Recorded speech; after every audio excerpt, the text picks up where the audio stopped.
Se escucha un grito en el horizonte en medio de tanto caos y tanta desesperación. Sálvese quien pueda. Miles y miles de cubanos fueron arrancados de los barrios negros de Zamora en La Habana, de La Timba, de Cayo Hueso, de La Lisa, de Chicharrones en Santiago de Cuba, de Ferro Ómnibus en Camagüey, para que aparecieran negros como la población de Angola, de Mozambique y Etiopía, y los mandaron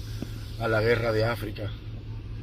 Y se estima entre 27 y 30 mil los miles de muchachos cubanos que se quedaron en las guerras de Angola, enlutando para siempre a la madre cubana. Y después, cuando trajeron los restos, el tirano mayor, el tiranosaurio, el causante de todos los males de Cuba, el hombre que más mal le hecho a Cuba después de Valeriano Weyler, aquel sanguinario capitán general de Cuba en los días de la última guerra, que reconcentró a más de 200.000 cubanos del campo para que no llegaran a los mambises y los mató de hambre. Se paró y dijo que de Angola lo único que vamos a traer son los restos de nuestros hijos y nada más. Y lo único que hicieron fue saquear el erario público de Angola en el trafiqueo del petróleo con Cabinda, el tráfico de diamantes, de oro, de marfil y cuanto cosa se destapó en la causa 1 del 89 a raíz de la caída del general Ochoa, del departamento MC que dirigía Tony Laguardia y todos los vínculos con el crimen, con Noriega, con Pablo Escobar a través de Panamá y de la dictadura de Noriega que destruyó en 1991 George Bush padre. Increíble, y pusieron a Sara González a cansar a los héroes, se les recuerda sin llanto. El que cayó con el machete, y se recordarán el del machete aguerrido, en el último héroe que hasta hoy se ha perdido. Todos gritarán, a todo el pueblo llorando, y a las madres le creó un teatro de dolor y una seriedad porque recibía los restos que venían aquellos SIL 62, y que muchos se quedaron enterrados en esa selva de Angola, en medio de un campo de minas que hoy no se sabe dónde están. Y todo para nada. Hoy Angola es el país más caro de África, capitalista, gobernado por la familia más corrompida y más corrupta, los Dos Santos. José Eduardo Dos Santos e Isabel Dos Santos son las personas más ricas de África. Se estima una fortuna de más de 32.000 millones de dólares, todo saqueado y todo robado, con el esfuerzo y la sangre de los jóvenes cubanos que por miles fueron allá a dejar su vida tras una guerra estúpida y sin sentido. Y lo único que recibieron hoy es andar por miles, alcohólicos, sin dientes, arruinados y hechos polvo por los pueblos de Cuba, heridos, mutilados, olvidados como veteranos de guerra, que no tienen dinero ni para tomarse una botella de gualfarina, después de haber dejado su sangre para construir la imagen del Alejandro Magno del Caribe, aquel hombre que tenía un delirio de grandeza enorme, que quería emular con Alejandro Magno y que se cambió hasta el nombre, porque su nombre verdadero es Fidel Hipólito Castro Ruz, pero en su grandeza tenía que ponerse Alejandro, porque él era grande como Don Quijote, el hombre de la sinrazón, que nuestra sentida razón merece, que de la sinrazón es la razón, que como dijo Cervantes, ni el mismísimo Aristóteles, si volviese a nacer, desenreda el entuerto de la cabeza de Quijote cubano porque las locuras y los delirios de grandeza y las estupideces políticas y los embarques sociales y económicos a los que este hombre condujo a la nación cubana, no hay escritor ni historiador que lo pueda revelar. Millones de personas salieron a las calles a ganarse la vida en medio de una crisis total donde no había ni siquiera un fósforo para encender un fogón de aserrín. La gente tenía que coger una lupa y velar el sol para coger y quemar un papel y crear una chispa. No había petróleo y la gente le arrancaba a los techos de las casas el cartón prieto, o se iban a las costas a recoger suelo y pedazos de plástico para encender los fogones porque no había combustible. Las ambulancias paradas, La gente tenía que transportar a los muertos en carrozas fúnebres hechas de palo, que aquello era una cosa terrible, y no habían ataúdes para enterrar a los muertos, y hasta el cristal de la caja, cuando el muerto ya iba a bajar a la tumba, se lo quitaba el chofer del carro fúnebre y tenía que llevárselo para volvérselo a poner a otro féretro, porque ni un cristal tenían para una caja de muertos. Y apagones van y apagones vienen. Y mucho ron y mucho alcohol y mucha cerveza de pipa en todos los pueblos del mundo, porque la gente con la borrachera se le olvidara el hambre y la miseria. Y ahora había que traer la agricultura urbana, y cogió todos los solares y todos los placeres de Cuba y los llenó de canteros y de un lugar donde no había agua, y empezó la prensa a decir que habían habichuelas y habían acelgas, y todo era mentira.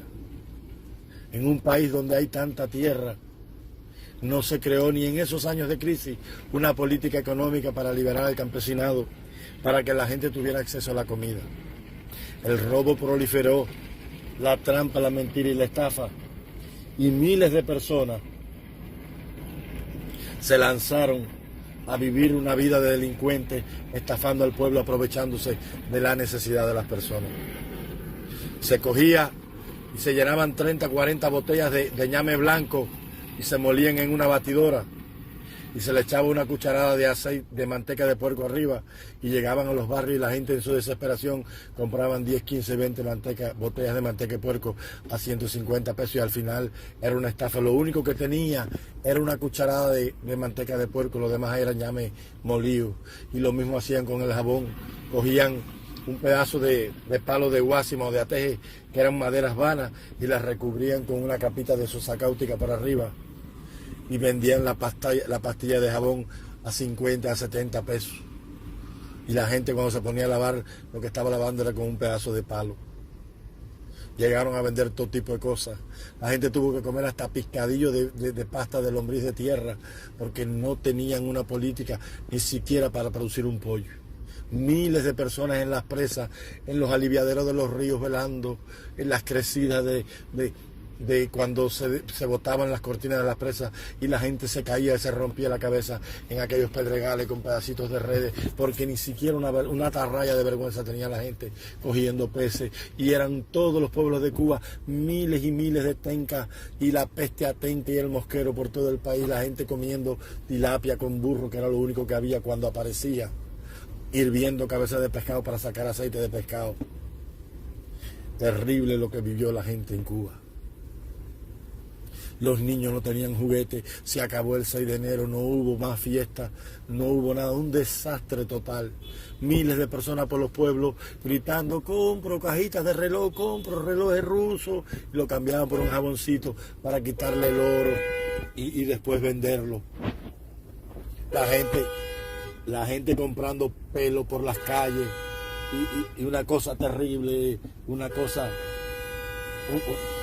que no tenía ni razón ni lógica de ser. Increíble lo que la gente en Cuba vivió y pasó. Y entre más se vivía y más se inventaba, más mentira